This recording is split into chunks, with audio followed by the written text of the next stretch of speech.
Hello everyone.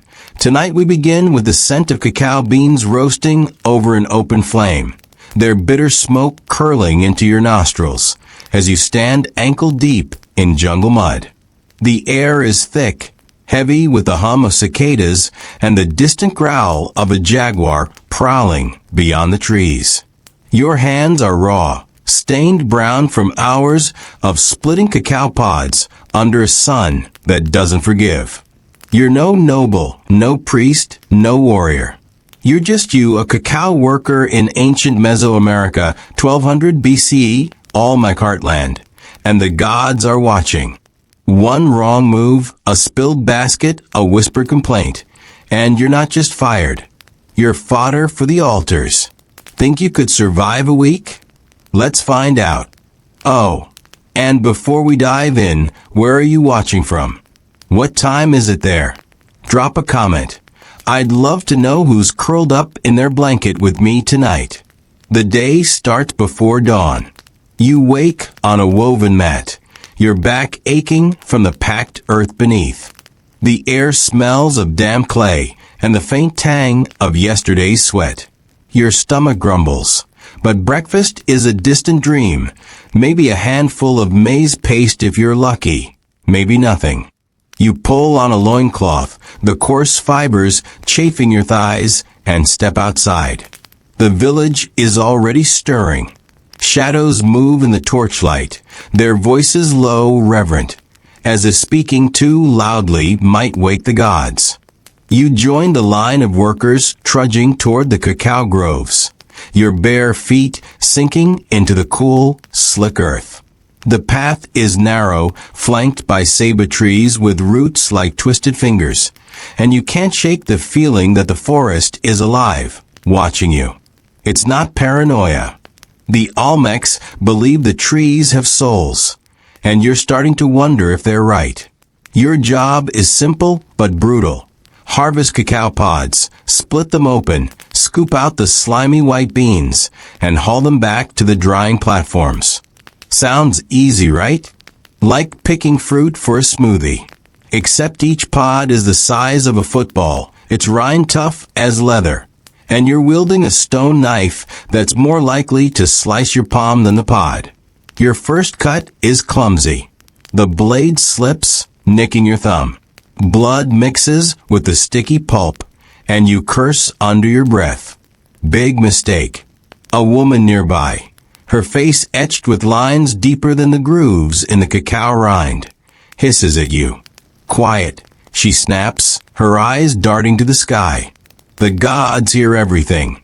Her name is Zipple, though you don't know it yet. She's been here longer than most, her fingers gnarled from years of this work, and there's something about her. Maybe the way her gaze lingers, or the jaguar tooth pendant dangling from her neck. That makes you uneasy. You keep cutting, your arms burning with each pod you wrest from the tree. The sun climbs higher, and the heat is a living thing, wrapping around you like a serpent. Sweat stings your eyes, but you don't stop. You can't. The overseer, a man with a feathered headdress and a club studded with obsidian, paces the grove. His name is Cacao, and he's not just enforcing quotas. He's enforcing divine will. The cacao you're harvesting isn't just food or currency. It's sacred, the blood of the gods, used in rituals to appease Chak, the rain god, or to anoint the ballgame players before they're sent to their deaths. Spill a bean, and you're not just wasting food. You're spitting in the face of the divine.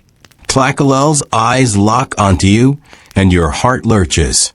Did he see your fumble earlier? Does he know about the blood on the pod? By noon, your basket is only half full, and your hands are a mess of cuts and pulp. You're thirsty, but water is a privilege, not a right. You glance at Zipple, who's working with a rhythm you can't hope to match. She doesn't look tired, doesn't even seem to sweat. How? You want to ask, but the words die in your throat. Instead, you notice something odd. A small clay figurine tucked into her basket, half hidden by beans. It's a jaguar, its eyes carved with unsettling precision, as if it could spring to life. You've heard of these, totems, they call them, said to carry the spirit of the animal they represent. Some say they protect. Others say they bind you to the jungle forever. You're not sure which is worse. The moral weight hits you as you haul your basket to the drying platform. You're part of something bigger than yourself, something ancient and unyielding. The cacao you harvest will be ground into a bitter drink for priests, or traded for jade, or burned as an offering to gods who demand blood as often as they do devotion. But you're no hero in this story. You're a cog, replaceable, and the moment you falter, someone else will take your place. Or worse, you'll be chosen for the altar. You've seen it happen. A boy no older than 16, dragged away last week for dropping a basket during a storm. They said it angered Shaq. They said his blood would calm the rains. You don't know if you believe it, but you know you don't want to test it. As the sun dips low, painting the sky in hues of blood and gold, you're allowed a moment to rest. You collapse against a tree, its bark rough against your back, and try to ignore the ache radiating from your shoulders. Zipple sits nearby, her eyes fixed on the horizon. She's humming, a low, eerie tune that makes the hairs on your neck stand up. You want to ask about the jaguar figurine, about how she survives this work, about whether the gods are really watching. But before you can, Tlacalel's shadow falls over you. You, he says, his voice like gravel. Your basket was light today. Your mouth goes dry. You try to explain, the knife, the heat, the pods, but he cuts you off. Tomorrow you do better. Or you answer to the gods. He doesn't need to say more. You know what answering means. The day ends with you limping back to the village, your body screaming, your mind racing. The jungle is louder at night, a chorus of frogs and insects that drowns out your thoughts. You pass a stone stela, its carved face weathered but unmistakable, a jaguar god, its maw open, teeth bared. You've heard the stories, how the god demands loyalty, how it hunts those who defy it. You think of Zipple's figurine, of Tlacalel's threat, of the boy who didn't come back. Could you run? Slip into the jungle and never look back? The thought is tempting, but the jungle is no kinder than the village. Jaguars, snakes, starvation, pick your poison. And even if you escaped, the gods would find you. Or so they say. You lie on your mat, staring at the thatched roof above. The air is heavy with the scent of smoke and earth, and your hands still feel sticky, as if the cacao pulp has seeped into your skin. You close your eyes, but sleep doesn't come easy. You keep seeing the jaguar god, its stone eyes glinting in the dark. You keep hearing Zipple's hum, low and relentless. And you keep wondering, is this worth it? The work, the fear, the blood?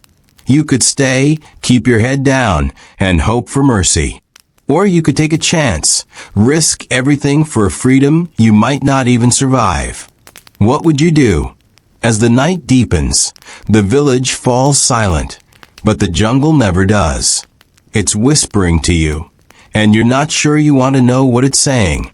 The dawn is a bruise, purple and tender, spreading across the sky as you drag yourself from your mat. Your muscles scream, each step a reminder of yesterday's labor, but there's no time to linger. The village is already awake, the air thick with the scent of maize roasting on clay comals and the faint, acrid bite of charcoal. You pull on your loincloth, still damp from last night's sweat, and join the stream of workers heading to the cacao groves. The jungle looms ahead, its canopy a tangled web of green and shadow, and you can't shake the feeling that it's swallowing you whole. Your hands are still raw, the cuts from your stone knife stinging as you flex your fingers. Tlacael's warning echoes in your mind. Do better, or answer to the gods.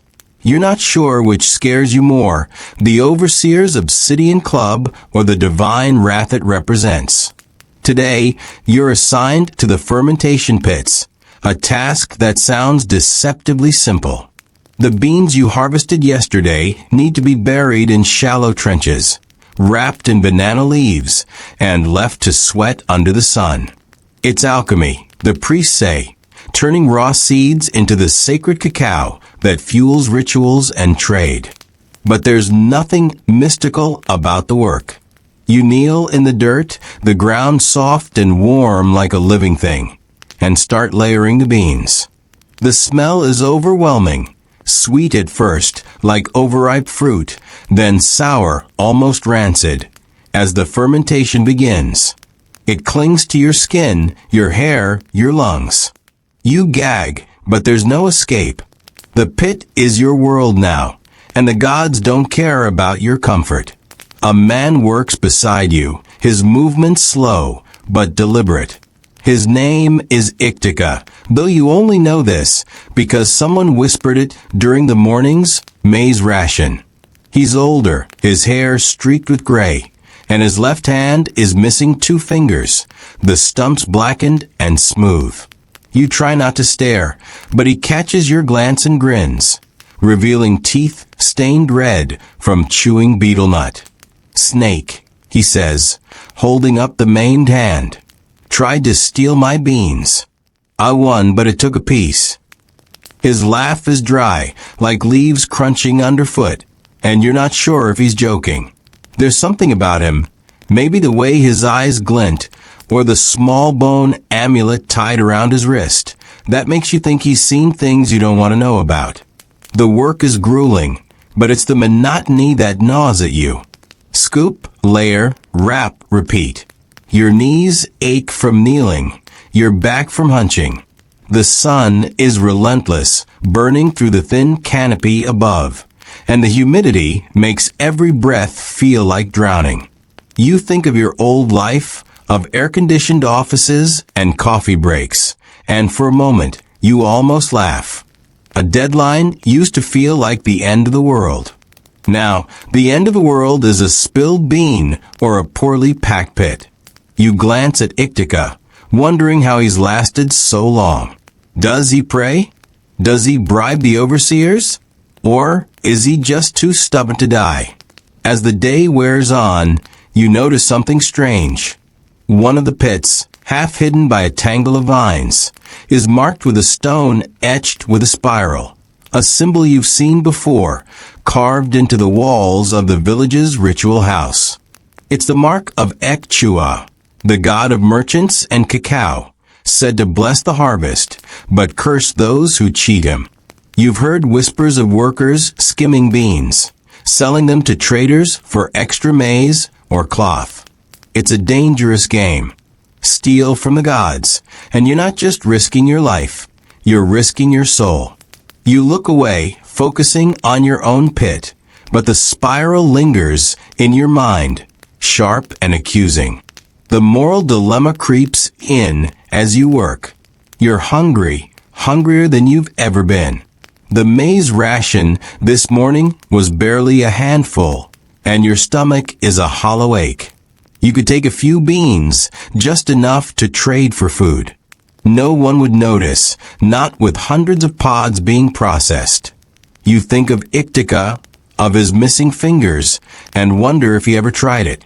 You think of the boy sacrificed last week, his screams echoing as they dragged him to the altar. Was he a thief or just unlucky? The spiral stone seems to watch you, and you can almost hear Ekchua's voice, low and mocking. Take what's mine, and see what I take in return. Ictica breaks the silence, his voice low. You're thinking about it, aren't you? You freeze, your hands buried in banana leaves. He doesn't look at you, just keeps packing his pit, but his grin is back, sharper now. Everyone does, first week. Some do more than think. You stammer, denying it, but he waves his maimed hand. Don't lie. The gods smell it. He points to the spiral stone, and your blood runs cold. That pit? Someone tried last season. They're gone now. Not dead. Gone. He doesn't explain, and you don't ask. The jungle seems to press closer, its whispers louder, and you wonder if the gods are listening or if Iktika is just trying to scare you. Either way, it's working. The day stretches on, and the fermentation pits become a kind of purgatory. You're covered in sweat and pulp, your cuts stinging as the sour juice seeps in. Cacao appears, his headdress casting a long shadow as he inspects the pits. He stops you exhausted, your body screaming for rest, but you don't dare stop. You think of the spiral stone, of Iktika's warning, of the hunger gnawing at your gut. You could steal just once and ease the ache. Or you could keep your head down, pray the gods don't notice you, and hope you make it through the week. What would you do? The question isn't just about survival. It's about who you are when no one's watching. Except here, someone's always watching. The jungle, the gods, Iktika's glinting eyes. They see everything. As the sun sinks, painting the sky in shades of amber and ash, you finish your pit and stumble to your feet. Your hands are stained, your body trembling, and the spiral stone seems to pulse in the fading light. Iktika is gone, slipped away while you were working, but his bone amulet lies in the dirt, half buried near the mark pit. You don't touch it. You don't want to know what it means. The other workers are leaving, their voices muted, as if afraid to disturb the dusk. You follow, your legs heavy, your mind heavier.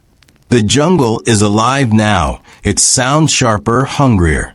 You pass the ritual house, its walls carved with spirals and jaguars, and you swear you hear a low hum, like Zippel's tune from yesterday.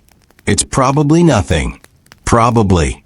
Back at your mat, you collapse, the scent of fermentation still clinging to you. Your cuts throb, your stomach twists, and the spiral stone burns in your memory. You could steal tomorrow, risk it all for a moment of relief. Or you could endure, let the gods decide your fate. The jungle whispers and the ritual house hums, and you're not sure which is worse. The hunger in your belly or the fear in your soul. Sleep is a distant hope, but you close your eyes anyway, the spiral spinning behind your lids. What would you do? The question follows you into the dark, and the jungle doesn't answer. The morning air is sharp, laced with the scent of dew, and something metallic, like blood or rust.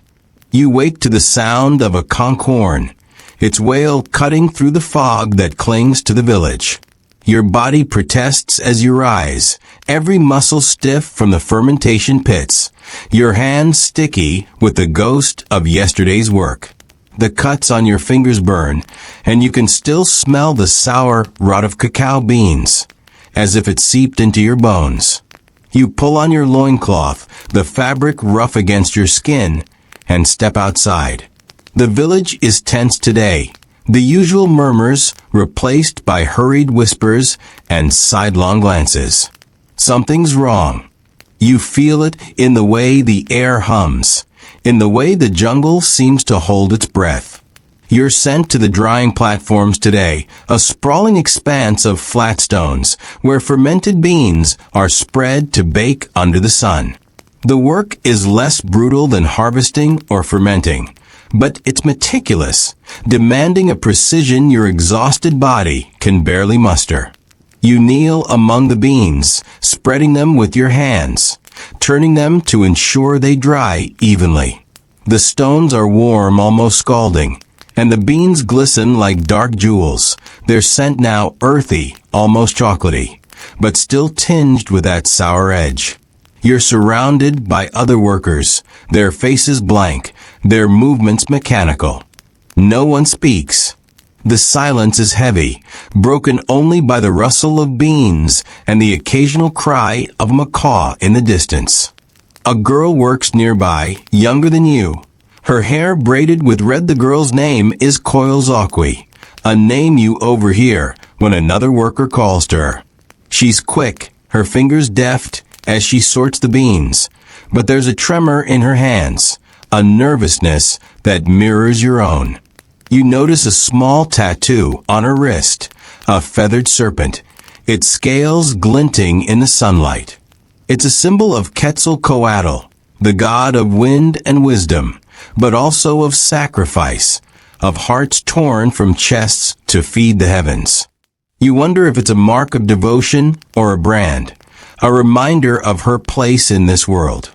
She catches you staring and offers a shy smile, but it fades quickly, as if she's remembered something she'd rather forget. The work drags on, the sun climbing higher, its heat pressing down like a physical weight. Your knees ache from kneeling, your back from hunching, and the beans blur into a sea of brown and black. You're careful obsessively, because a single moldy bean could ruin a batch, and ruin you in the process. You think of Tlacalo, of his obsidian-studded club, and your hands shake as you turn the beans. Koilzakwi notices, her eyes flicking to you, but she doesn't speak. Instead, she reaches into her basket and pulls out a small clay whistle, shaped like a bird. She doesn't blow it, just holds it, her thumb tracing its curves. You've seen these before, sacred objects, used in rituals to call the gods or ward off spirits. You wonder if it's her anchor, her way of surviving this place. The tension in the village spills over at midday, when Tlacalel arrives, his headdress casting a jagged shadow across the platforms. He's not alone. 2 men follow him, their faces painted with black and red stripes, their chests adorned with jade pendants. Priests, you realize, your stomach twisting. They're inspecting the beans, their voices low, their gestures sharp. You keep your head down, focusing on your work, but you can't ignore the way Koilzakwi's hands freeze, her whistle clutched tightly. The priests stop at her platform, and you hear fragments of their conversation, something about a shortfall, a missing batch, a sign of divine displeasure. Your heart pounds. You think of the spiral stone, of Ictica's warning, of the hunger that's been gnawing at you since you arrived. The moral conflict hits you like a stone to the chest. You know something, nothing concrete, just a suspicion, a whisper you overheard last night about beans vanishing from the drying platforms. You don't know if Koilzakwi is involved, but you saw her slip something into her basket earlier. Something small and dark. Too quick to be sure. You could say nothing, keep your head down, and hope the priests move on. Or you could speak, point to her, and maybe save yourself. The priests are watching, Tlacalel's eyes narrowing as he scans the workers. You think of the boy from last week, his blood soaking the altar. You think of your own hunger, your own fear. What would you do? Protect her, a stranger, and risk the god's wrath? Or betray her, and live with the weight of her blood on your hands? Koilzakwi's whistle slips from her fingers, landing softly in the beans. She scrambles to pick it up, but the priests notice, their heads turning like vultures, scenting carrion. You, one says, his voice cold as obsidian. What is that? She stammers, her words tripping over each other, and you see the panic in her eyes. The feathered serpent on her wrist seems to writhe, as if alive. You could step in, distract them, claim the whistle as yours. Or you could stay silent, let her face the consequences. The choice is yours, but there's no time to think. Tlacalel's club glints in the sunlight, and the jungle seems to lean in, waiting for your decision. The moment passes and Koilzakwi is spared, for now. The priests move on, their attention drawn to another worker. But the air is thicker now, heavy with unspoken accusations. You work in silence, your hands trembling, your mind racing. Coil Zokwi doesn't look at you, but her whistle is back in her basket, hidden among the beans. You wonder if she's guilty, if she's stealing to survive, or if she's just unlucky, caught in a web she didn't weave. You wonder if the gods are watching, if Quetzalcoatl's serpent eyes are fixed on you, judging your silence. The thought makes your skin crawl, and you focus on the beans, their glossy surfaces reflecting the sun like tiny, accusing mirrors. As the day ends, the workers disperse, their shadows long and thin in the fading light. Coil Zokwi lingers, her basket heavy, her eyes distant. You want to ask about the whistle, about the tattoo, about what she's hiding, but the words stick in your throat. Instead, you notice a small carving on the edge of her platform, a feathered serpent, its mouth open, swallowing a star. It's a symbol of rebirth, but also of destruction, of worlds ending and beginning again. You don't know what it means, but it feels like a warning, a reminder that nothing here is simple, not even survival. You trudge back to the village, the weight of the day pressing down on you. The jungle is loud tonight. It sounds sharp and insistent, like a chorus of voices you can't quite understand. You pass a stone altar, its surface stained with old blood, and you think of Coil Zokwi, of the choice you didn't make. You could have saved her or damned her, and you did neither. The feathered serpent lingers in your mind, its scales glinting, its jaws wide. You lie on your mat, the scent of beans and earth filling your lungs, and you wonder if you're strong enough to face tomorrow, to make the choices this place demands. Sleep is a distant hope, and the jungle's whispers follow you into the dark, curling around you like a serpent's coils.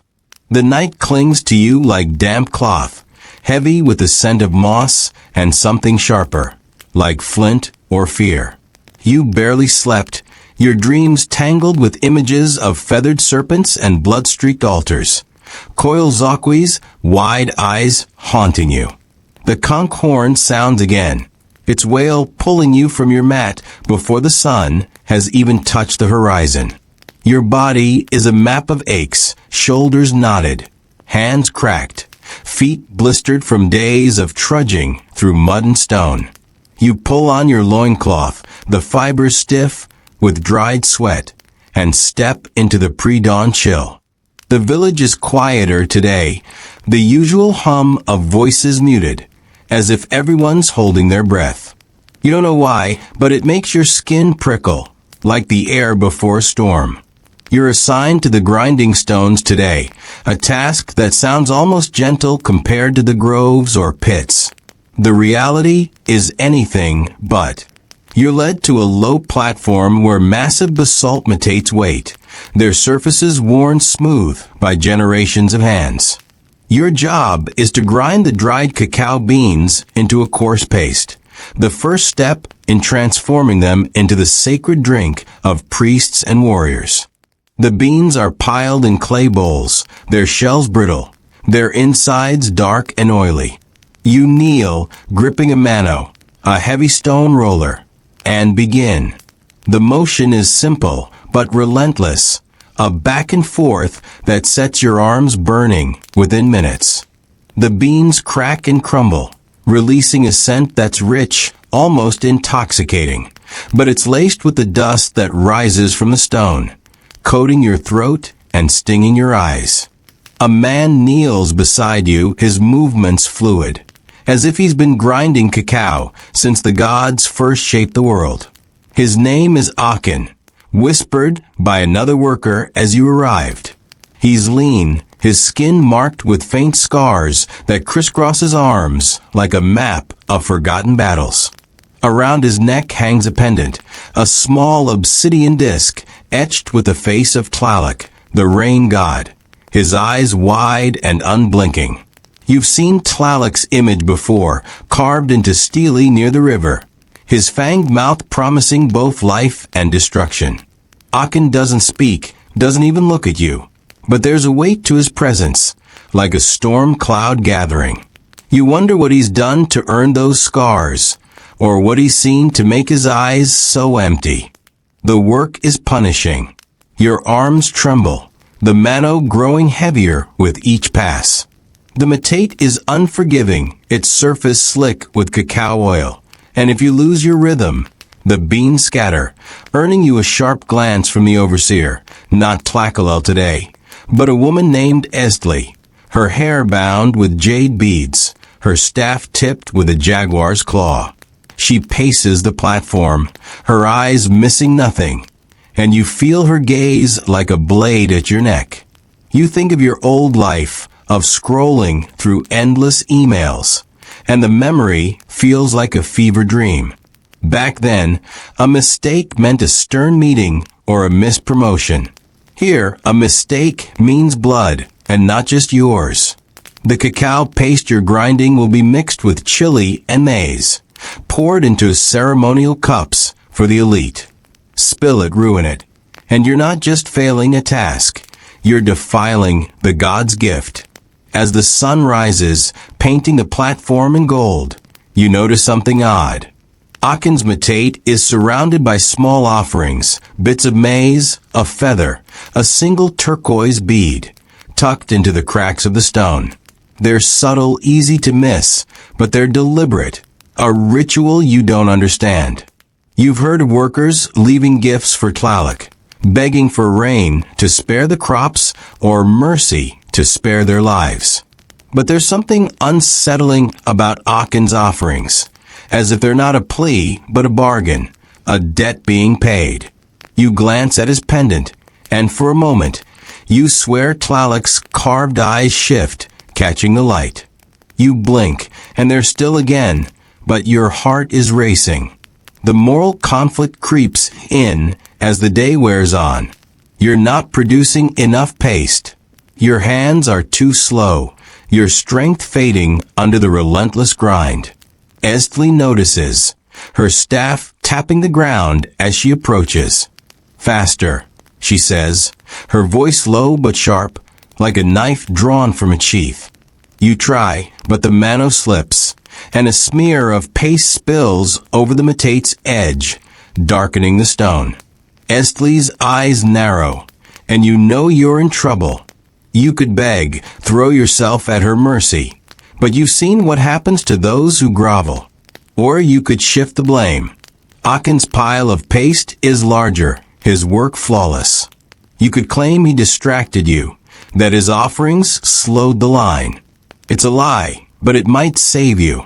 You think of Koil Zokwi, of the choice you didn't make yesterday, and the guilt twists in your gut. What would you do? Sacrifice your pride, or sacrifice someone else? Akin seems to sense your panic. He doesn't look at you, but his voice cuts through the grind of stone. The gods see lies, he says, so softly you almost miss it. Tlaloc drinks them like rain. His pendant glints, and you wonder if he knows what you're thinking, if Tlaloc's eyes are watching through him. You swallow, focusing on your metate, but the spilled paste is a stain you can't erase. Estli moves on, but her staff taps a warning, and you know she'll be back. The platform feels smaller now, the air thicker, as if Tlaloc himself is leaning over you, his breath damp and cold. You grind faster, your arms screaming, but the paste is uneven, clumping in ways it shouldn't. You're failing, and the gods are watching. The day stretches into a blur of stone and sweat. Your hands blister, the mano rubbing your skin raw, and the cacao dust coats your lungs, making every breath a struggle. Akin works on, his offerings untouched, his pendant swaying with each movement. You want to ask about them, about Tlaloc, about how he survives this place, but the words feel dangerous, like speaking them might summon the god himself. Instead, you notice a carving on the edge of your metate, a raindrop, its edges worn but sharp, as if it's been touched by countless hands. It's a symbol of Tlaloc's blessing, but also his wrath, a reminder that rain can nurture or drown. You trace it with your finger, and the stone feels alive, pulsing under your touch. It's probably your imagination, but you pull your hand back anyway.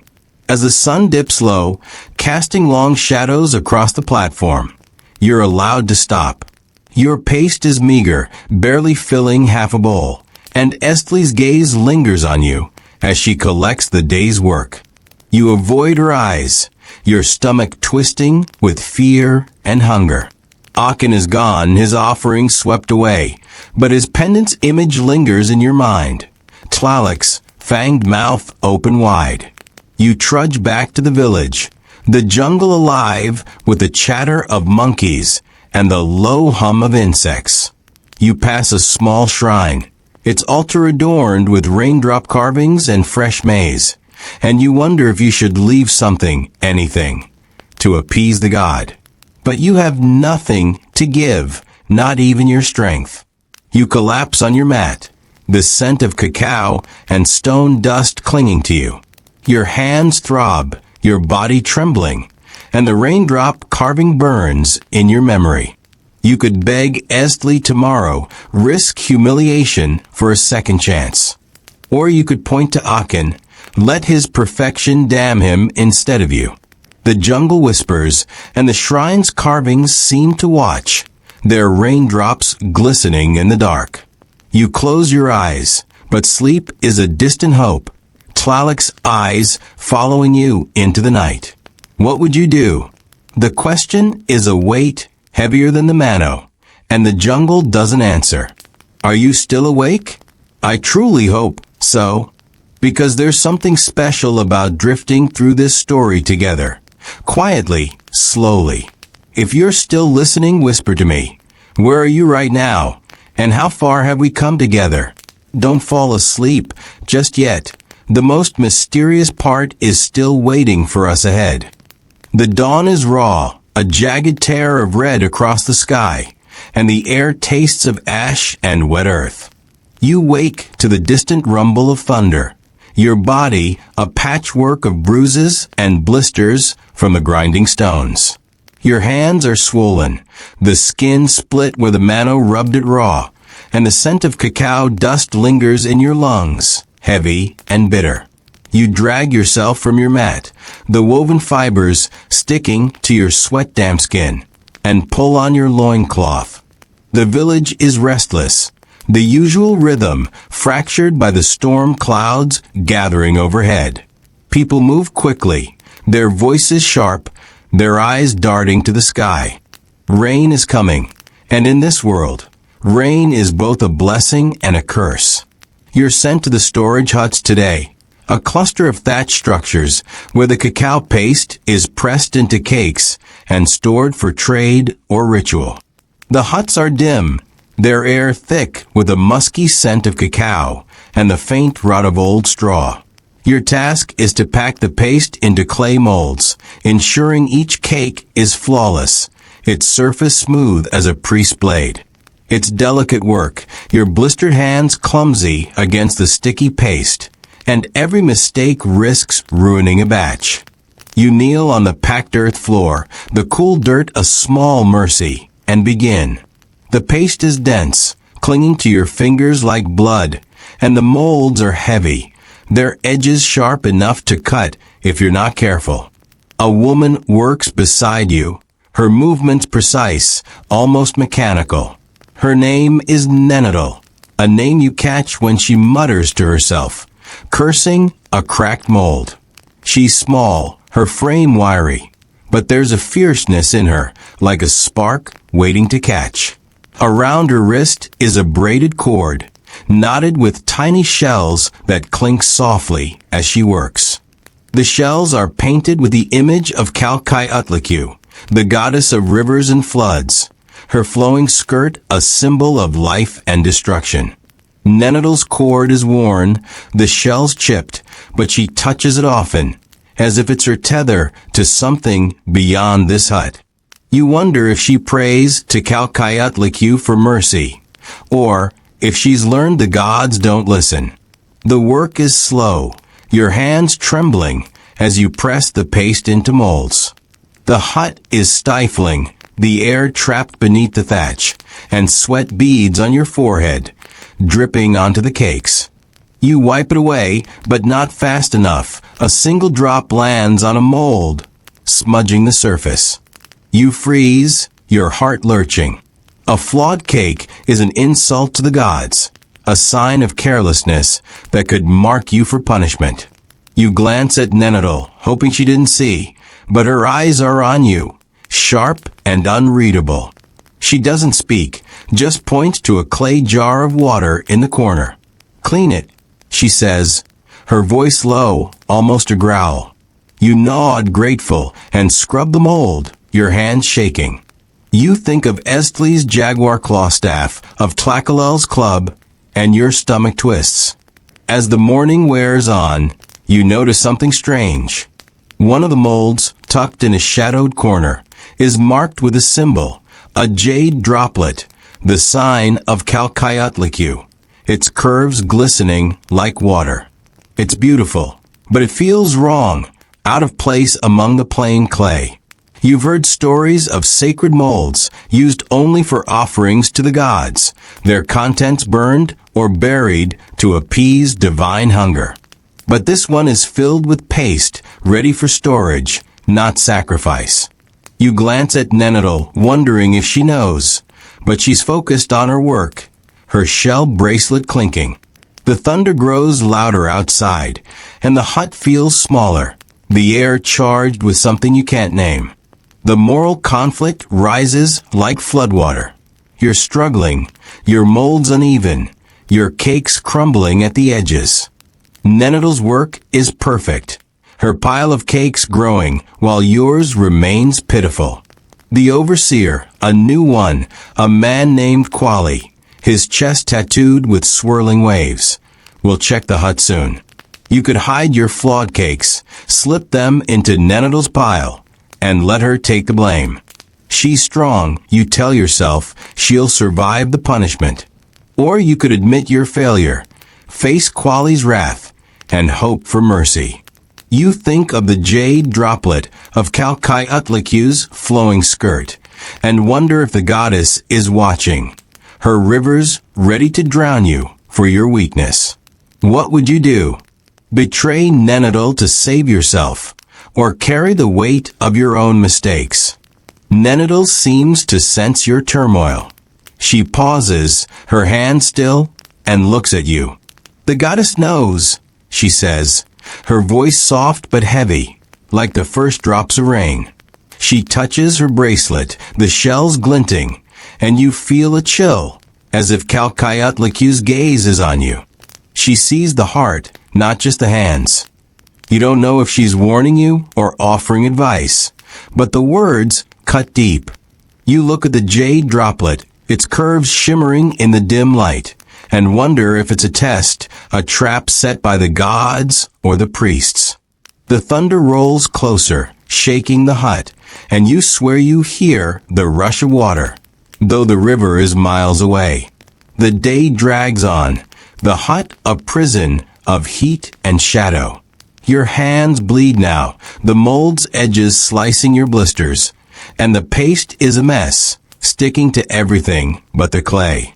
Quali enters, his wave tattoos rippling as he moves, and you feel his eyes on you, heavy as the storm outside. You hide your worst cakes, tucking them behind a basket, but the guilt is a stone in your chest. Nenetal works on, her shells clinking, her molds flawless. You want to ask about the jade droplet, about Calcayotlicu, about how she keeps going, but the words feel like a betrayal, as if speaking them would flood the hut. Instead, you notice a carving on the wall, a river, its waves curling around a skull. It's a symbol of Calcayotlicu's power, of life born from death, and it feels like a mirror, reflecting your own choices. As the storm breaks, rain hammering the thatch, you're allowed to stop. Your pile of cakes is small, many flawed, and Quali's gaze lingers as he inspects them.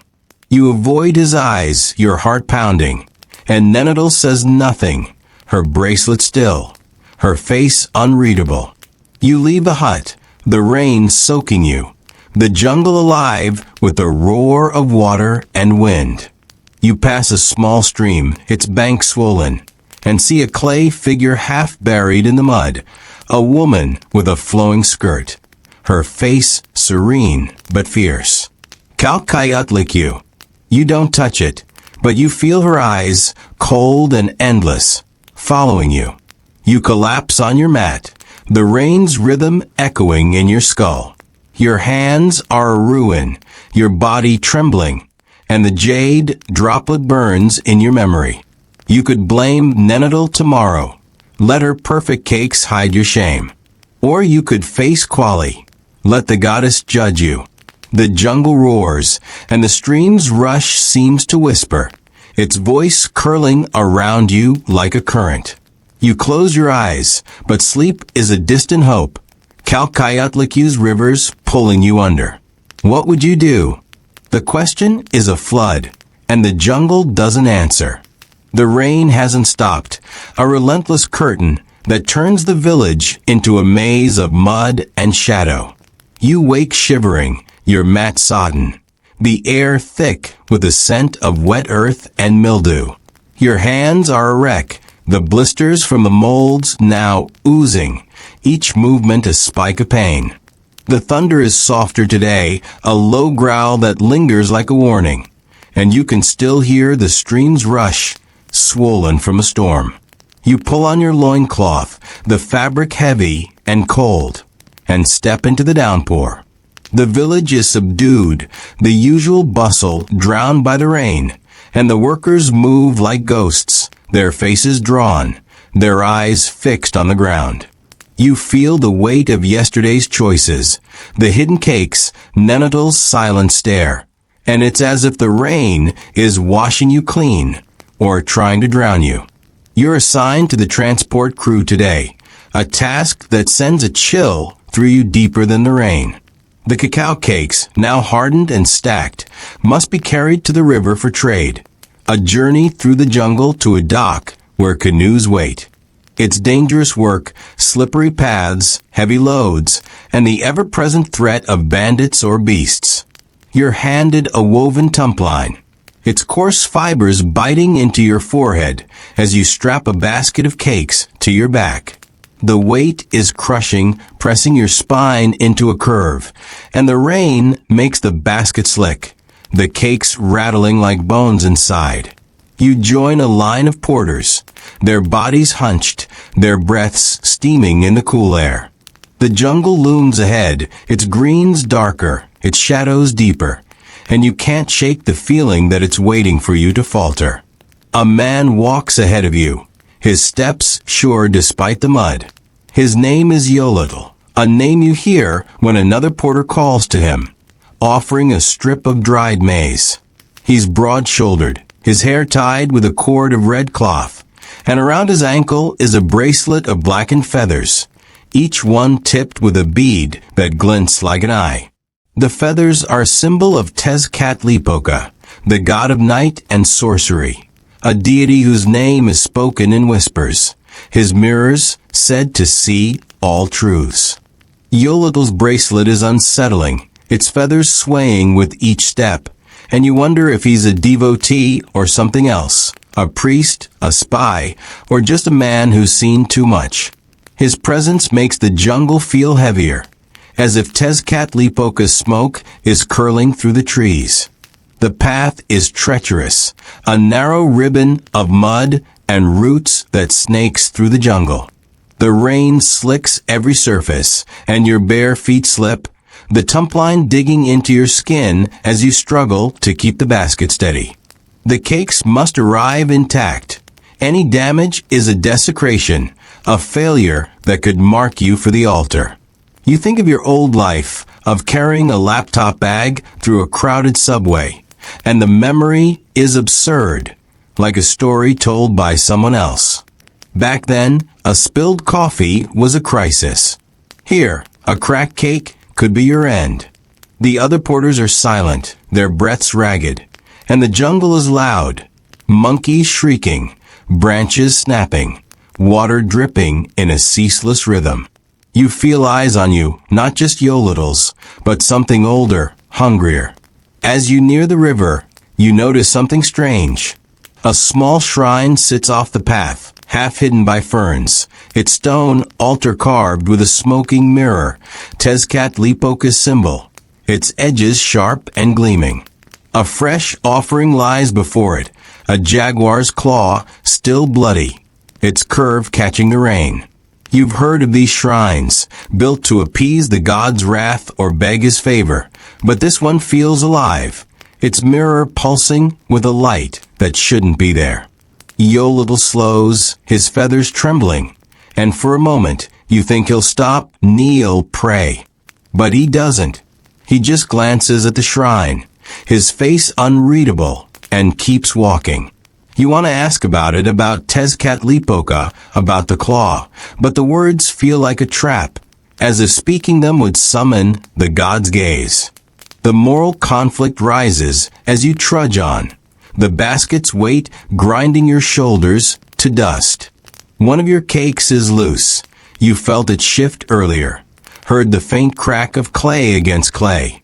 It's probably broken, a flaw that could damn you when the traders inspect the load. You could slip into the jungle, hide the damaged cake, and claim it was lost in the rain. The river would swallow it, and no one would know. Or you could confess at the dock, face the overseer's fury, and pray the god spare you. You glance at Yolittle, his feathers swaying, and wonder if he'd notice, if Tezcatlipoca's mirror would reflect your lie. The shrine's claw lingers in your mind, bloody and sharp, and you feel the god's eyes, dark and endless, watching from the trees. What would you do? Hide your failure and risk divine wrath, or own it and risk human judgment? Yolittle breaks the silence, his voice low, like the rumble of distant thunder. The mirror sees, he says, not looking at you, his eyes fixed on the path. It always does. You freeze, the tump line biting deeper, and wonder if he knows about the cake, about your thoughts, about the shrine. His feathers glint, and you swear they move against the wind, like living things. You stammer, denying nothing, but he just laughs, a sound like gravel underfoot. Keep walking, he says, and you do, your heart pounding, the jungle closing in. The river is close now, its roar mingling with the rain, and you can see the dock through the trees, canoes bobbing in the current. The day is a blur of mud and pain. Your shoulders are raw, the tump line leaving welts, and the basket feels heavier with each step. The loose cake rattles, a constant reminder of your failure, and Yolittle's words echo, sharp as the jaguar's claw. The overseer at the dock, a woman with a serpent tattoo curling around her arm, inspects each basket, her eyes missing nothing. You could hide the cake now, toss it into the ferns before you reach her. Or you could let her find it, let her decide your fate. The shrine's mirror burns in your memory, its light flickering behind her eyes, and you wonder if Tezcatlipoca is watching, his smoke curling around your heart. As you reach the dock, the rain eases, leaving a mist that clings to the river. The canoes are loaded, the cakes counted, and you hold your breath as the overseer approaches. Yolittle is gone, slipped away with the other porters, but his feathers linger in your mind, their beads glinting like eyes.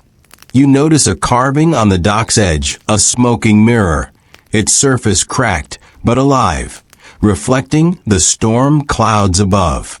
It's a symbol of Tezcatlipoca's truth, of lies laid bare, and it feels like a judgment, a question you can't escape. You stand there, the basket heavy, the cake broken, and the river's rush drowns out everything but your fear. You collapse on your mat that night, the village quiet, the rain a soft patter now. Your shoulders throb, your hands tremble, and the smoking mirror burns in your memory. You could have hidden the cake, saved yourself for another day. Or you could have faced the overseer. Let the gods decide. The jungle hums, and the river's voice seems to whisper, its current pulling at you. You close your eyes, but sleep is a distant hope. Tezcatlipoca, mirror, reflecting your choices in the dark. What would you do? The question is a shadow, and the jungle doesn't answer. The mist hangs low, curling around the village like a serpent's breath, and the air is heavy with the scent of mud and decaying leaves. You wake to the faint drip of water from the thatched roof, your body a tapestry of pain, shoulders raw from the tump line, hands cracked and bleeding, legs trembling from yesterday's trek. The river's roar lingers in your ears, a constant reminder of the broken cake you carried, the choice you didn't make. You pull on your loincloth, the fabric stiff with dried mud, and step outside.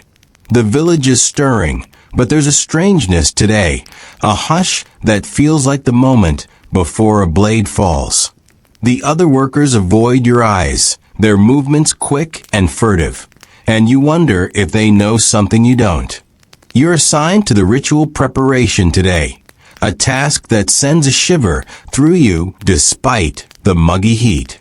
The cacao cakes, now stored and counted, must be ground into powder and mixed with spices for a ceremonial drink, to be offered to the gods during tonight's rite. You're led to a stone courtyard near the temple, its floor slick with moss, its air thick with the scent of copal incense burning in clay braziers.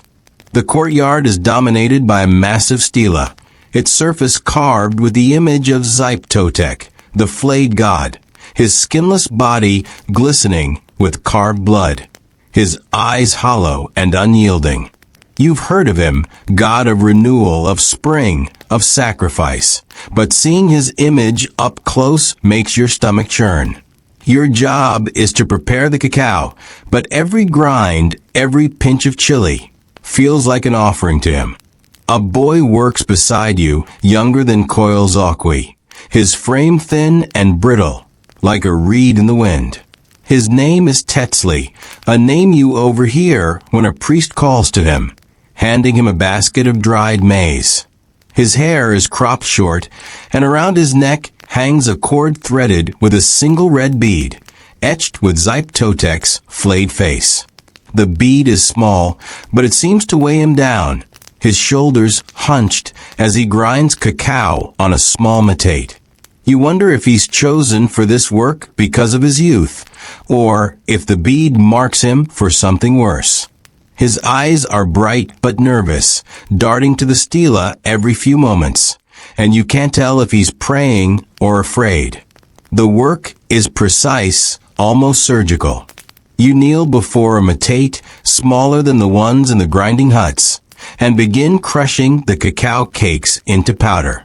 The stone is cool, its surface polished to a sheen, but your hands are clumsy, the blisters splitting as you grip the mano. The powder rises in clouds, catching in your throat, and the chili you add burns your eyes, making them water. You mix the powder with water from a clay jar, stirring until it forms a frothy, bitter drink. The priest will drink this tonight, offering it to Zyptotec to ensure the rains continue, the crops grow, the world doesn't end. Every mistake, a clump of powder, a weak froth, could anger the god, and you know what happens to those who fail him. The altar behind the stela is stained dark, its edges crusted with something you don't want to name. As the morning unfolds, you notice something unsettling. Tetzli's hands are shaking, his movements jerky, and he keeps glancing at a small bundle tucked beside his metate, a cloth wrapped around something heavy, its edges stained with what looks like blood. You've heard of offerings left during rituals, of maize or feathers or even small animals, but this feels different, heavier, like a secret that could crush you both. The stela looms over you, Zyptotec's flayed skin seeming to ripple in the flickering brazier light, and you wonder if the boy is preparing something for the rite or hiding something from it. You want to ask, but the words feel like a curse, as if speaking them would bind you to his fate. The moral conflict claws at you as you work. You're struggling, the cacao powder uneven, the froth weak no matter how hard you stir. The priest will inspect the drink soon, and you can feel their eyes even now, hidden in the temple shadows. Tetsley's drink is better, his froth thick and steady. But his bundle is a risk, a stain that could draw attention to you both. You could point it out, tell the priests about the cloth, the blood, and shift their focus from your failure. He's just a boy, you tell yourself, he'll be spared. Or you could stay silent, keep grinding, and hope your drink passes muster. You think of the broken cake, of Nenadal's shells, of the choices that keep piling up like stones on your chest. What would you do? Betray Tetsley to save yourself, or risk the god's wrath to protect him? Tetsley notices your stare, his hands freezing on the matate. Don't, he whispers, his voice barely audible over the crackle of the braziers. His bead glints, Zyptotek's face staring through it, and you feel the god's presence, raw and hungry. It's not what you think, he adds, but his eyes are wide, pleading, and you don't believe him. The bundle sits there, a silent accusation, and the stela seems to lean closer, its carved blood glistening. You keep grinding, your hands trembling, the cacao powder sticking to your sweat. The priests are coming. You can hear their footsteps, the clink of jade and obsidian, and the choice is a blade at your throat. The day is a haze of smoke and fear. The courtyard grows hotter, the copal incense choking, and your drink is a mess, the froth collapsing, the chili uneven. Tetsley works on, his bundle untouched, but his eyes keep darting to the stela, to the altar, to you. The priests enter, their faces painted with ash, their robes heavy with feathers, and you feel Zyptotek's gaze through them, his flayed hands reaching for your heart. You could speak now, point to the bundle, and let Tetsley face the consequences. Or you could stay silent, offer your flawed drink, and pray the god is merciful. The stela's eyes burn, and the bundle's stain seems to spread, a shadow you can't escape. As the priests approach, the braziers flare, casting jagged shadows across the courtyard. Tetsley's bead swings, Zyptotek's face catching the light, and you notice a carving on the matate's edge, a flayed figure, its skin peeled back, its heart exposed. It's a symbol of renewal, of sacrifice for the world's survival, but it feels like a warning, a mirror of your own fragility. You stand there, the drink trembling in your hands, the bundle a weight you didn't choose. The priest's eyes are on you, and the stela's shadow is a noose. You don't know what Tetsley's hiding, but you know it's dangerous, and you know you're running out of time. You lie on your mat that night, the village silent, the rain a distant murmur. Your hands throb, your body shakes, and the flayed god's eyes burn in your memory. You could have spoken, saved yourself at Tetsley's expense. Or you could have stayed silent, carried the risk for both of you. The jungle hums, and the altar's stains seem to pulse, their shadows curling around you. You close your eyes, but sleep is a distant hope, Zyptotek's flayed hands pulling you under. What would you do? The question is a wound, and the jungle doesn't answer. The dawn is a smear of gray, the sky heavy with clouds that refuse to break. You wake to the scent of damp straw and the faint tang of copal still clinging to your skin, a ghost of yesterday's ritual. Your body is a ruin, hands scabbed and swollen, back knotted from hours of grinding, lungs tight with the memory of cacao dust and incense. The village is quiet, but it's not peaceful. It's the silence of a held breath, a blade poised to drop. You pull on your loincloth, the fibers fraying now, and step into the morning's chill. The other workers move like shadows, their eyes avoiding yours, and you feel the weight of Tetsley's bundle, its bloody stain burned into your mind. You didn't speak yesterday, didn't betray him, but the choice feels like a stone tied to your neck, dragging you deeper. You're sent to the cacao groves again today, back to the harvest, a task that feels like punishment. The jungle is slick from last night's rain, the air thick with the scent of wet earth and rotting fruit. You're handed a stone knife, its edge duller than before, and a basket that's seen too many seasons, its weave unraveling. Your job is the same: cut pods, scoop beans, fill the basket. But the groves feel different now, darker. The saber trees leaning closer, their roots like claws in the mud. The other workers are scattered among the trees, their voices muted. And you're alone with the knife, the pods, and the jungle's endless hum. You think of Zipple, of her jaguar figurine, and wonder where she is, if she's watching from the shadows. A woman emerges from the trees, her presence sudden, like a gust of wind. Her name is Malinal, a name you catch when another worker nods to her, offering a handful of beans. She's tall, her hair woven with strips of bark, and around her neck hangs a pendant, a carved skull, its eyes inlaid with turquoise, the symbol of Mictlantecutli, the god of death and the underworld. The pendant is heavy, swinging as she moves, and her eyes are sharp, cutting through the jungle's gloom. She's older than you, her skin marked with faint scars, and there's a stillness to her, like the moment before a storm. You wonder if she's a worker or something more, a healer, a seer, a priestess in disguise. Her presence makes the groves feel smaller, the air tighter, as if Mictlantecutli's bony fingers are brushing your spine. The work is brutal, your hands screaming as you hack at the pods. The knife slips, nicking your palm, and blood mixes with the sticky pulp, a red stain on the golden rind. You wince, but there's no time to stop. The pods are heavier today, or maybe you're weaker, each one a battle to wrest from the tree.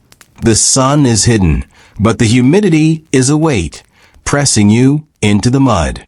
You think of your old life, of scrolling through feeds in a climate-controlled room, and the memory is a cruel joke. Back then, a paper cut was a tragedy. Here, blood is just part of the job, and the gods drink it like cacao. You glance at Malinal, her knife flashing with a precision you can't match, and wonder how she endures what her skull pendant has seen. As the day creeps on, you notice something strange. A pod, half hidden in the undergrowth, is marked with a symbol, a skull, its turquoise eyes glinting in the dim light, identical to Malinal's pendant. It's not a natural mark, it's carved deliberate, and it feels wrong, like a warning or a claim. You've heard of sacred pods, chosen for offerings to Mictlantecutli, their beans burned to appease the underworld's hunger. But this one is in your path, meant for your basket, not the altar. You hesitate, the knife trembling in your hand. Harvest it, and you might anger the god. Leave it, and you'll fall short of your quota, drawing the overseer's wrath. You glance at Malinal, but she's focused on her own pods, her pendant swaying, its eyes catching the light. The moral conflict sinks its teeth into you. Your basket is barely half full, and the overseer, Tlackalel again, his headdress a slash of color through the trees, will check soon. You could harvest the marked pod, mix its beans with the others, and meet your quota. No one would know, not even Malinal.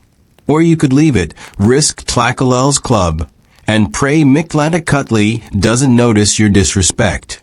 You think of Tetsley's bundle, of the choices you've dodged, and the weight is crushing. What would you do? Defy the god to save yourself, or honor him and risk your life? The skull's turquoise eyes seem to watch, and you feel Mictlantecutli's presence, cold and vast, waiting in the jungle's depths. Malinal's voice cuts through your thoughts, low and sharp. "Some pods aren't for us," she says, not looking at you. Her knife splitting a rind with a crack. Her pendant glints, and you swear the skull's eyes move, pinning you in place. Choose wisely, or you'll meet him sooner than you think. You stammer, unsure if she's talking about the pod or something else, but she just smiles, a thin, knowing curve that makes your blood run cold. You look back at the pod, its skull glowing faintly, and the jungle seems to close in, its hum now a low, bone-deep rattle. Caccao's shadow is moving closer, his club swinging at his side, and you have to decide, now. The day is a blur of pain and fear. Your hands bleed, the knife slipping with every cut, and the basket grows heavier, but not heavy enough. Malinal works on, her pendant a constant flicker in the corner of your eye, and the marked pod sits there, a silent challenge. Cacao arrives, his eyes narrowing as he inspects your basket, and you feel his judgment, sharp as obsidian.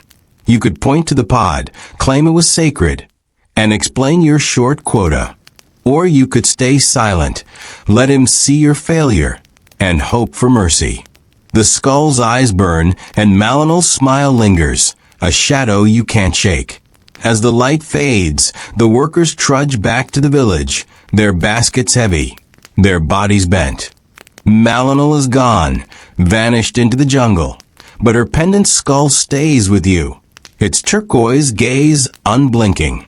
You notice a carving on a nearby tree, a skull, its mouth open, swallowing a star.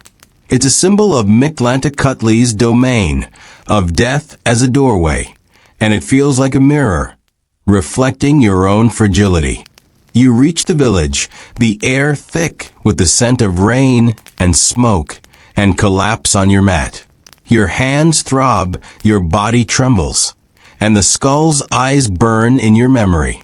You could have harvested the pod, filled your basket, and dodged Cacao's wrath. Or you could have left it, honored the god, and faced the consequences. The jungle rattles, and the carving star seems to pulse, its light curling around you. You close your eyes, but sleep is a distant hope, Mictlantecuhtli's bony hands pulling you under. What would you do? The question is a grave, and the jungle doesn't answer. The night has left you hollow, your dreams a tangle of turquoise skulls and bloodied pods, Malinal's sharp smile cutting through the dark. You wake to a sky bruised with clouds, the air thick with the scent of wet stone and something sweeter, like overripe fruit left to rot. Your body is a wreck, hands crusted with scabs, shoulders screaming from the weight of baskets, feet raw from the jungle's unforgiving paths. The village is stirring, but there's a feverish edge to it, a hum of anticipation that sets your teeth on edge. You pull on your loincloth, its fibers now little more than rags, and step into the morning's damp chill.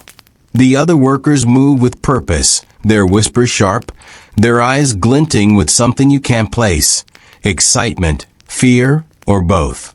You're assigned to the ceremonial fires today, a task that feels like stepping into the god's own jaws.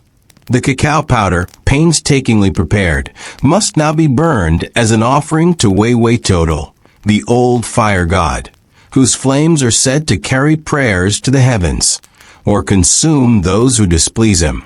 You're led to a clearing near the temple, where a stone brazier squats, its surface blackened by centuries of ash. The air is heavy with the scent of charcoal and copal, and the ground is littered with charred cacao husks, crunching under your feet like bones.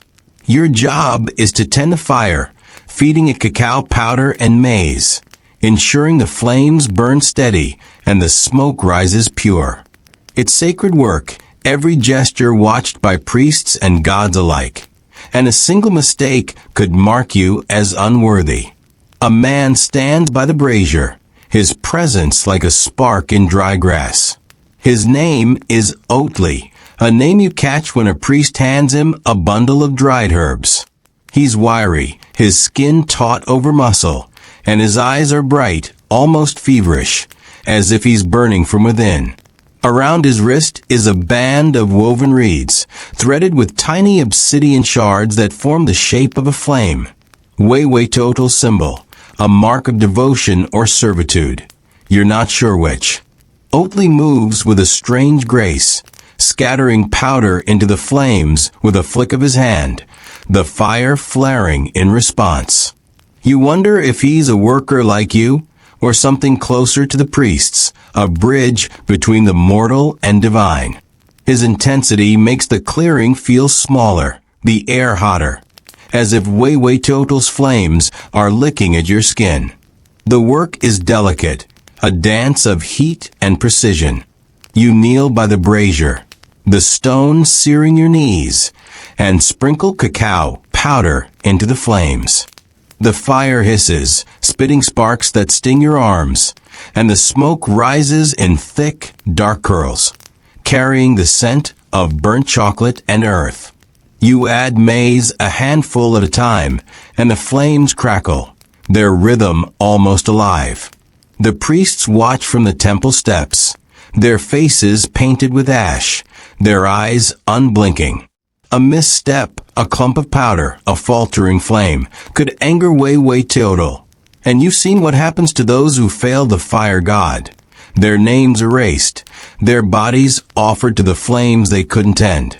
You think of your old life, of microwave dinners and electric stoves, and the memory is a faint, mocking echo.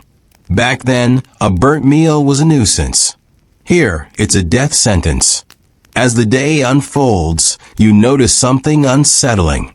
A small clay vessel, tucked beside the brazier, is marked with a flame symbol, its edges crusted with ash. It's filled with cacao powder, but it's different, finer, almost glowing, as if mixed with something sacred or forbidden. You've heard of special offerings, powders blended with blood or herbs to please Wai-Wai-Total, but this vessel feels alive, its contents humming with a heat you can't explain. Oatly glances at it, his eyes narrowing, and for a moment you think he'll speak, explain its purpose. But he doesn't. He just scatters more powder into the flames, his obsidian flames glinting, and the brazier roars, its heat pressing against you like a warning. The moral conflict rises like smoke, choking you. Your fire is weak, the flame stuttering despite your efforts, and the priests are watching, their murmurs growing sharper. Oatly's fire is perfect, the smoke rising in a steady column, and you know you're failing. You could tamper with the sacred vessel, mix its powder into your own fire, and make the flames flare bright enough to please the priests.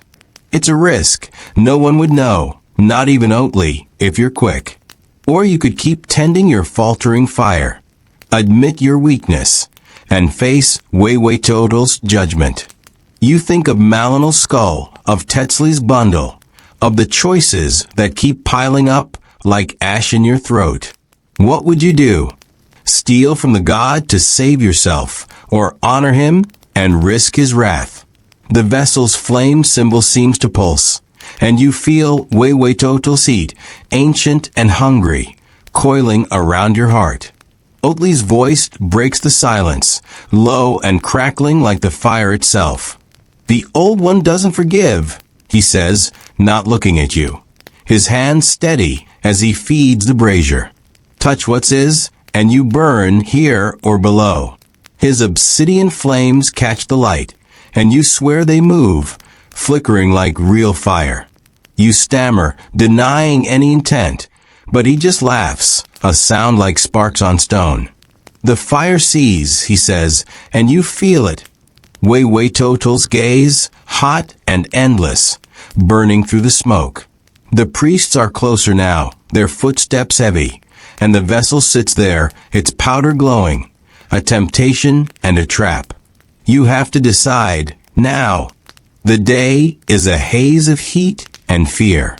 The brazier's flames blur, your arms trembling as you scatter powder, the smoke stinging your eyes. Oatley works on, his fire a beacon, his obsidian flames a constant flicker in your vision. The priest's murmurs grow louder, their eyes on your stuttering flames, and you feel their judgment, sharp as a spark. You could use the vessel's powder, save your fire, and dodge their wrath. Or you could let your flames falter. Let way total decide your fate. The flame symbol burns in your memory, and Oatley's laugh lingers, a shadow you can't shake. As the sun sinks, the priests collect the ash, their hands careful, reverent. Your fire is weak, the smoke thin, and their eyes linger on you, heavy with disapproval. Oatley is gone, slipped away with the other workers, but his obsidian flames stay with you, their flicker a warning. You notice a carving on the brazier's edge, a flame, its edges curling around a heart. It's a symbol of Total's hunger, of life fed to the fire, and it feels like a mirror, reflecting your own fragility. You trudge back to the village, the air thick with ashen rain, and collapse on your mat. Your hands burn, your body shakes, and the flame's symbol pulses in your memory. You could have used the vessel, saved yourself for another day. Or you could have faced the fire. Let the god judge you. The jungle crackles, and the brazier's heart seems to beat, its heat curling around you. You close your eyes, but sleep is a distant hope, Total's flames licking at your dreams. What would you do? The question is a spark, and the jungle doesn't answer. The dawn is a wound, raw and bleeding across a sky that feels too close, too heavy.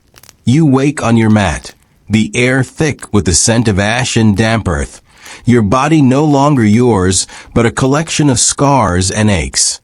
Hands shredded, shoulders crushed, soul fraying at the edges. The village is alive today, a frenetic pulse of drums and voices, the air charged with the weight of something final. You pull on your tattered loincloth, its fibers barely holding together, and step outside.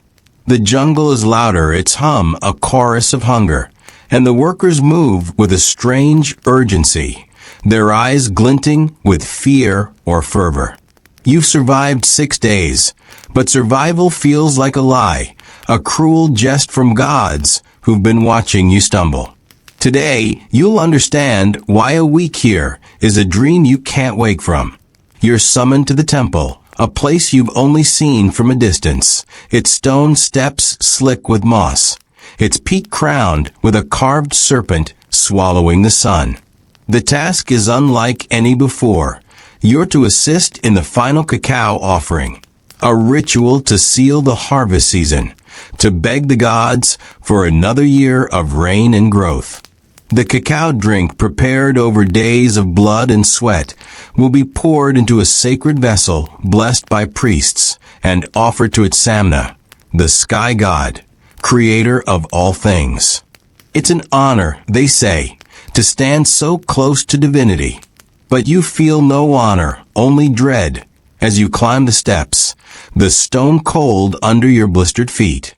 The temple looms, its carvings alive in the flickering torchlight, serpents, jaguars, skulls, all watching, all judging. At the temple's heart stands a woman, her presence like a blade through the smoke. Her name is Zazel, whispered by a priest as she adjusts a feathered cloak that shimmers with iridescent quetzal plumes. She's no worker, no overseer, but a high priestess, her eyes deep as cenotes, her hand steady as she holds a jade cup etched with its Samna's serpent coils. Around her throat is a choker of polished shells, each one carved with a sun disk, the god symbol, glowing faintly in the dim light. Zazel's voice is low, commanding, as she directs the workers, her gaze sweeping over you like a storm. You wonder if she sees your failures, your hidden cakes, your unspoken betrayals, or if Samna has already whispered them to her in the night. Your task is simple but terrifying. Carry the sacred vessel, filled with the cacao drink, to the altar at the temple's peak. The vessel is heavy, its jade cool and slick, and the drink inside sloshes with every step, its froth perfect, its scent rich with chili and maize. You must not spill a drop, not falter, not tremble. The priests watch, their faces painted with white and red, their obsidian knives glinting at their waists.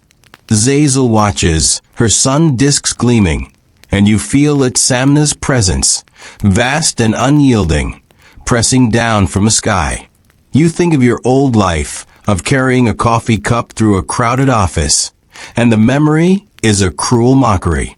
Back then, a spill was a stain on your shirt.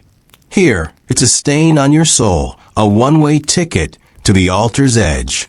As you climb the final steps, the vessel growing heavier, you notice something that stops your heart. The altar is not empty. A figure lies there bound with cords of maguey, their face hidden by a mask of woven reeds. You don't know who it is, Koyalzakwi, Tetzli, or someone else, but their chest rises and falls, quick and shallow, and you see a familiar red bead glinting at their neck. Zype Totek's flayed face staring back. The realization hits like a stone. This offering isn't just cacao. It's blood, a life to balance the harvest cost. The priests chant, their voices a low drone, and Zazel raises the jade cup, her eyes locked on you. Hold steady, she says, her voice cutting through the drums. Samna sees all. The moral conflict is a noose, tightening with every step. The vessel is slipping, your hands trembling, the cacao sloshing dangerously close to the rim. You're failing, and the priest's knives are ready, their chants growing louder, hungrier. You could drop the vessel, let it shatter, and disrupt the ritual. The figure on the altar might live, their blood unspilled, but you'd be marked for their place, your heart offered to Samna's jaws. Or you could hold steady, carry the vessel to the altar, and let the ritual proceed, condemning the bound figure to death, but saving yourself, for now. You think of every choice you've faced this week, the spiral stone, the broken cake, the sacred vessel, the bloody bundle. They've all led here, to this moment, where survival means someone else's end. What would you do?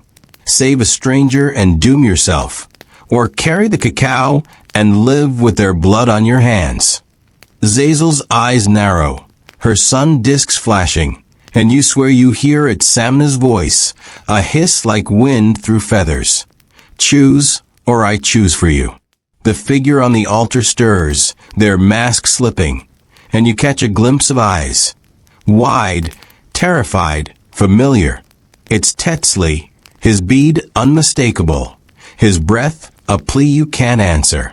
Your arms shake, the vessel tilting, and a single drop of cacao spills, dark as blood, staining the stone. The priests gasp, their knives rising, and Zazel's hand shoots out, steadying the vessel, her grip like iron. Finish it, she says, her voice a command, a threat, a prayer.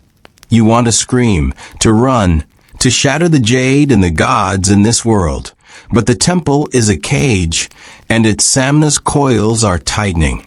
You reach the altar, the vessel intact, the cacao still frothing, but the victory is hollow. Tetzli's eyes meet yours, and you see no blame, only resignation, as if he knew this was coming. The priests move, their knives flashing, and Zazel pours the cacao over the altar, its stream mixing with the blood that follows. The chants peak, the drums thunder, and the jungle roars, swallowing Tetzli's final breath. You stand there, the empty vessel cold in your hands, your body trembling, your soul a ruin. You didn't drop it. You didn't save him.